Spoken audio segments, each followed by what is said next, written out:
Have you moved out yet? Suddenly getting this call at home, those were the words hurled at me by my husband and my in-laws. In reality, what they said was much more spiteful and filled with nasty insults, but I can't write them here. If I truly penned down the hateful words that my husband and my in-laws spewed, it would be a minefield of censored phrases. If it were broadcasted on TV or the internet, it would be a constant stream of bleeps. While trying to distract myself with silly farts, my in-laws began their tirade again. I tried to remain calm, ensuring no emotion crept into my voice. The moving truck will be here soon. Upon hearing this, my in-laws were over the moon. My husband sounded apologetic. He's weak-willed and can't stand up to his parents. Seeing that familiar demeanor, I smile and mouth the words, "We'll find our happiness." My name is Amelia, a 44-year-old married woman. But I don't have any kids. After all, I only got married 2 years ago, and neither of us really wants children, so it's no wonder we don't have any. The main reason is financial security and simply not having enough money. The government seems to be thinking of supporting child rearing, but for us, it doesn't seem effective. Well, my in-laws sure are nosy. I might mutter, but that won't solve the current situation. It's not just about money, I just don't want kids. Being born into a very unhappy family has made me insecure. Perhaps, compared to this insecurity, the money issue might be trivial. Honestly, my mother was a bartender. I don't know who my father was. She left me in an orphanage and vanished soon after. With that family background, I don't feel I could love a child. Luckily, my husband doesn't earn much, so we can't really afford to have kids. Unless his salary significantly improves, I'll probably become too old to have a child. I think that would be easier. I'd whisper, but my in-laws would never understand. They still believe in outdated notions like women should be subordinate to men. Even if I stress that I am free to make my own decisions, they pressure me. My husband is pretty weak when it comes to his parents. No matter how much I grumble, nothing changes, but I can't help myself. Life doesn't always go as planned. Nowadays, there's a mix of old and new values, and it's hard to tell what's right. Everyone has their own problems. But those in-laws will always flaunt their righteousness. Just thinking about such negative things, I have to stop my evening drink and go to bed.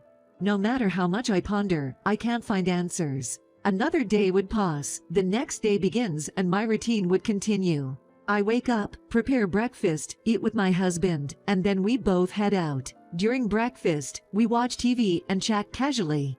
After I leave the house, I cycle to the grocery store where I work part-time.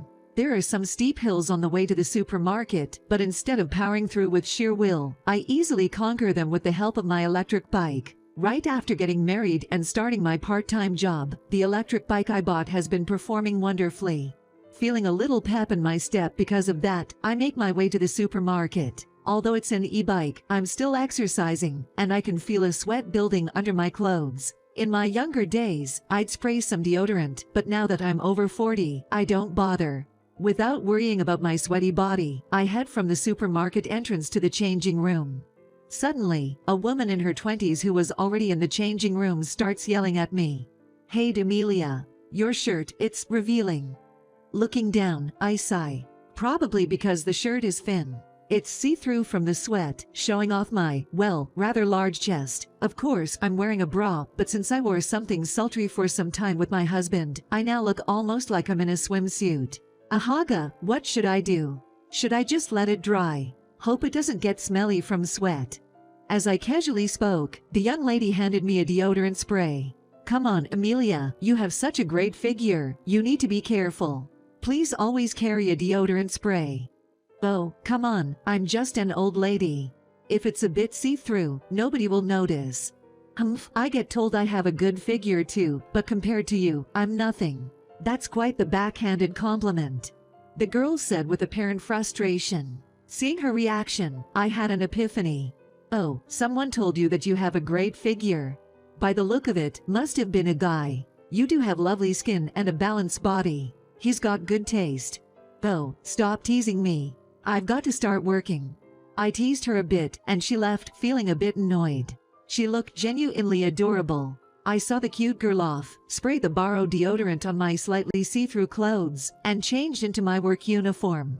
There's something about uniforms. The moment you put them on, you feel fired up. All right, let's do this. In the changing room, I psych myself up and head to the store floor. I'm at the cash register, restocked items, did some simple cooking, and by around 3 p.m., I wrapped up my part-time job and headed home. Of course, I didn't forget to do some shopping at the store on my way out. Working daily and getting to shop on the side is one of the perks of working at a supermarket. Once home, I immediately cook dinner, and after a short break, my husband returns from work. We then enjoy our meal, watch TV, and chat, taking turns with the bath. Then we cherish our private time together. That's our happy married life. However, this peaceful married life would suddenly come crumbling down. It was the invasion of the in-laws. Whenever they visit, they completely take over, making the atmosphere at home stifling. But they're still the in-laws. I take days off from my part-time job to cater to them. Their demands would even put seasoned hotel managers on the spot. If they asked for cleaning, I cleaned. If they wanted a shoulder massage, I gave them one. And I'd listen patiently to their high-handed, somewhat grumbling advice, doing whatever they wished. From my perspective, they're quite the bothersome Mill and Phil, but they're not bad people. They come here because they're concerned about their son. I understand that. But visiting our house 3 times a week is a bit much. There's one thing they always tell me. Women should always be subordinate to men, and always respect her husband.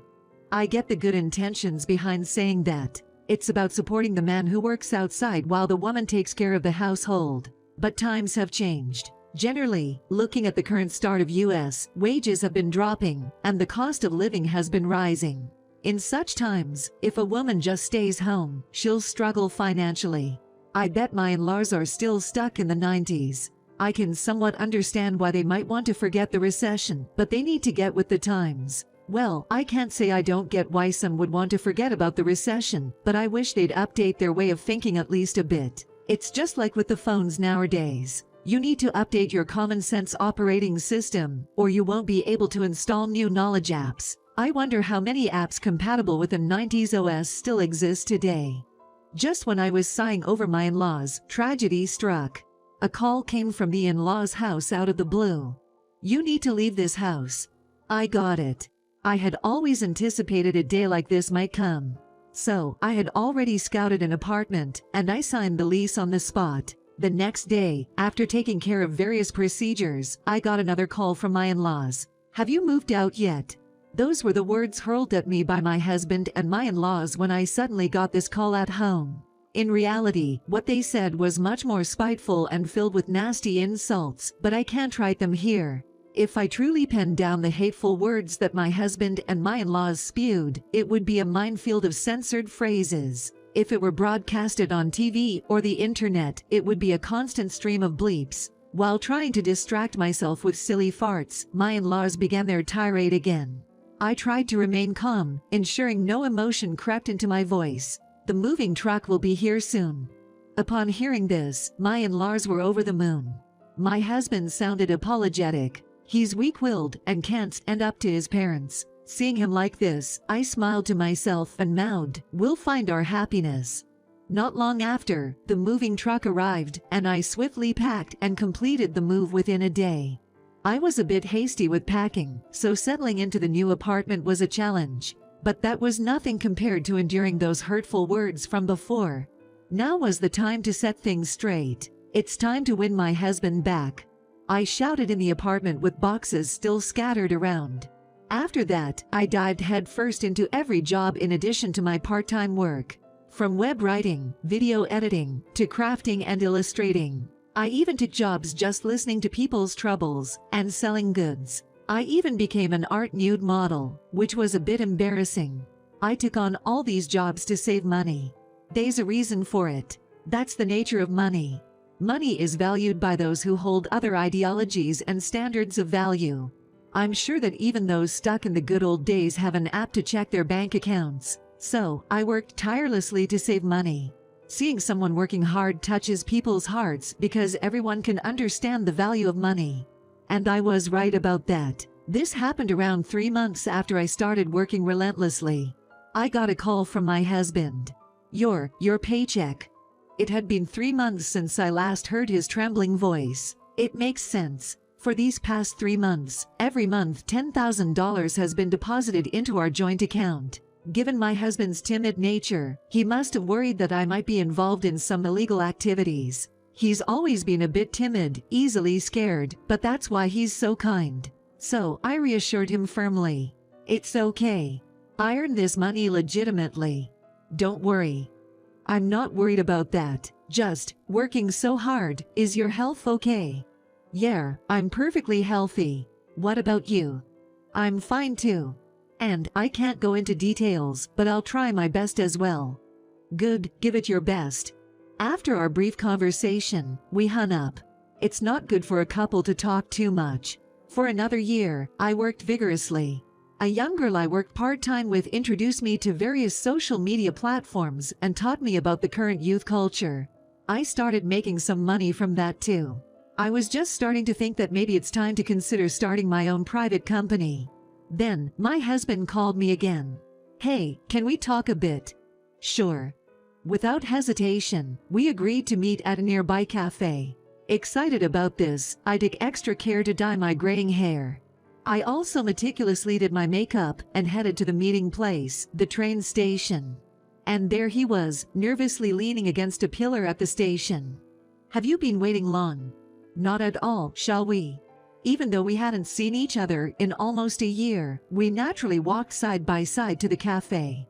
With him around, the gray concrete jungle transformed into vibrant colors, as if walking through a colorful flower garden. Enjoying the vibrant scenery around us, my husband and I both ordered café au lait at the cafe. Neither of us is a fan of anything too bitter. So, what did you want to talk about? We sat in silence, gazing at each other until I decided to break the ice. It seems he had finally mustered up the courage. Hesitantly, my husband began to speak. Well, I somewhat convinced my parents about a woman's right to work and all that. So, I want you to come back. You stood up to your mother and father. That's progress. If we don't have to give up the current house, I'd like to discuss it further. Yes, definitely. It's probably not something to celebrate. Most women would probably say that such growth is just a basic quality a man should possess. A stable job with an annual income of $50,000 while having a good sense of humor is a given. Above all, the ideal man is someone who is completely smitten with you. That's the modern-day romance for women nowadays. A man like my husband, who lacks determination, has a low salary, and isn't particularly handsome, would not be considered up to par. But I don't see it that way. I'm happy about my husband's modest growth. Moreover, I don't consider myself the kind of woman who would be chosen by such a dreamy modern-day prince. For a woman in her 40s like me, who can only make money by cutting down on sleep and working hard at part-time jobs or side gigs, there's no room for pride. About a week later, I visited the house I used to live in with my husband for the first time in a year. The living room where we always laughed in front of the TV, the bed where we spent our nights, the kitchen where I cooked every day, everything was just as it was back then. My husband must have taken really good care of it. If I were to point out something, there's a lack of a lived-in feel in the kitchen, which makes me worry about his diet. As I was nostalgically looking around the house and lost in thought, the doorbell rang. It was a visit from my in-laws. When I went to greet them, they struggled to convey their feelings, managing to stay just on the edge of politeness while showing obvious disdain. But I knew all about that attitude. Ever since we lived here as a married couple, my in-laws had always shown me disdain. During a certain confrontational phone call about moving, they even spewed some real nasty words at me. There's no reason to take them seriously. Subtle communication that is passive-aggressive, expressed through attitude, emotional expressions, and sarcasm, cannot be properly conveyed unless the other side gets what is intended. In a way, this highlights the structural flaw in passive-aggressive communication, which I use to shield my heart from my in-laws' malice. So, playing dumb, and not trying to read into their hidden intentions, I guided them to the living room. Once we all settled down, my husband started speaking. I want to live with Amelia. Won't you accept her as she is? With his opening statement, my husband threw his feelings straight at them. I wonder what changed during the year we were apart, when back in the day, he could only communicate through attitudes and sarcasm. We don't approve. We believe that women shouldn't work, and we've lived our lives with that belief. So, we don't accept this. Calmly, my in-laws made their unwavering stance clear. Those words were heavily weighed down by their long history together. But it seemed my husband came prepared, determined to settle things today. Well, I'll go beyond that thinking. Do you know, Amelia earns about $10,000 a month on her own. That's impressive, even for a man. Income isn't related to how I feel about her, but you might care about that, right? Yes, I may not be the woman you wanted for your son, but I do believe I bring benefits to the table. Won't you accept me for who I am? Adding to my husband's words, I voiced my plea. Honestly, I could have confronted my in-laws head-on. But I'm a woman too. There's something touching about watching my husband boldly state his views. All right, there are benefits. Times have changed, I guess. Whether in response to my words or my husband's, my in-laws muttered their acceptance and left our beloved home. That was the quiet end to our struggle with my husband and my in-laws. I felt refreshed seeing my in-laws reduced to nothing but a mutter, and my heart swelled with affection for my husband who passionately voiced his feelings beside me. Probably, the rest goes without saying. We just went back to our happy married life. Wake up in the morning, cook breakfast, the pleasant aroma wafting from the simmering pot, the sound of eggs sizzling on the griddle. Serving that breakfast for my husband, preparing for work, and then heading out. Most of my work that consistently brings in $10,000 a month has been outsourced, so all I have left is my job at the supermarket. Then, I pedal my electric bike to the supermarket, dabbing away the slight sweat and spritzing some deodorant on my shirt. Once in the locker room, I get a playful shout from a college girl. "Whoa, Amelia, your shirt's see-through again. You really have an enviable figure." Hourglass figure, isn't it? I've received compliments too, but you know. Nah, on the other hand, your skin is amazing. If you're using those modern, gentle cosmetics, you'll still look radiant in a decade. No need to envy me. I'm an older lady after all. You were able to model nude in an art school, right? You can't do that without a good figure. Maybe. It was for a creative project, so I don't know if the figure mattered. Art is a mystery to me.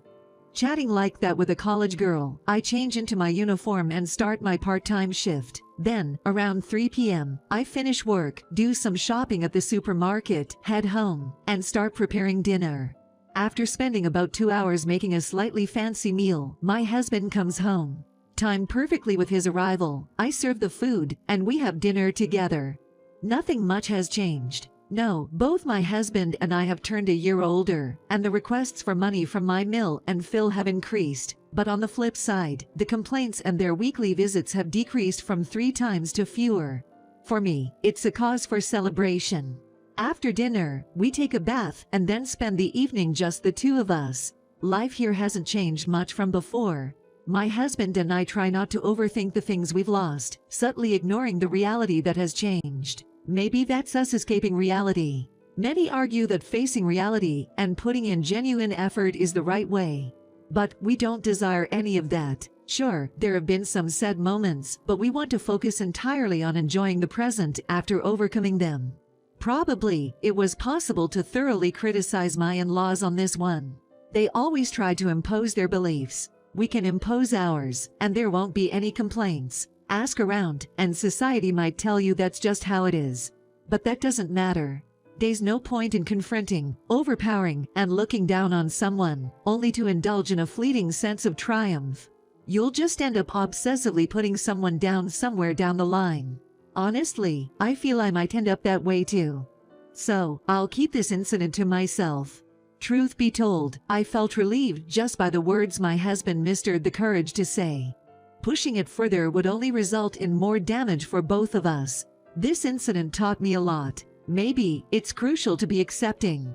I mean, it makes sense, right? The conflict between us and our in-laws was because they couldn't let go of the old ways of thinking. Those old values were correct in their time. But times have changed. Current social circumstances, our day-to-day moods, and even the weather shape what's considered common sense. People are unpredictable. Stick your neck out and you might get hit. Or more accurately, people believe it's okay to hit those who do. This time, we were on the winning side of the argument, but anything can turn the tables. Old values can come back around and cause another paradigm shift. When I was in elementary school, old toys like the yo-yo was a major trend.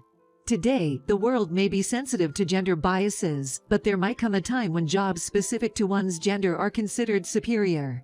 So, we shouldn't blame others. It's okay to reject their beliefs, but we shouldn't force them into submission. Address the present problem and keep your distance, and you should be able to avoid most issues. This time, we paid money to keep troublesome people at bay, so we shouldn't blame them any further. Blaming is just too much hassle. So, I won't blame others. Having a bit of happiness is enough. Having a husband, being able to live together, and having a normal life outside the family. Experiencing such happiness and then blaming others only results in unnecessary resentment. Thus, living without conflicts and avoiding dangers is a smart way to live. I mean, we should accept minor inconveniences. Some people might not like that, but this is my way of life and my happiness. To radicals, this mild conclusion might seem lukewarm. But I was thrilled by my husband's subtle charm. That's why I plan to cherish the happiness I have.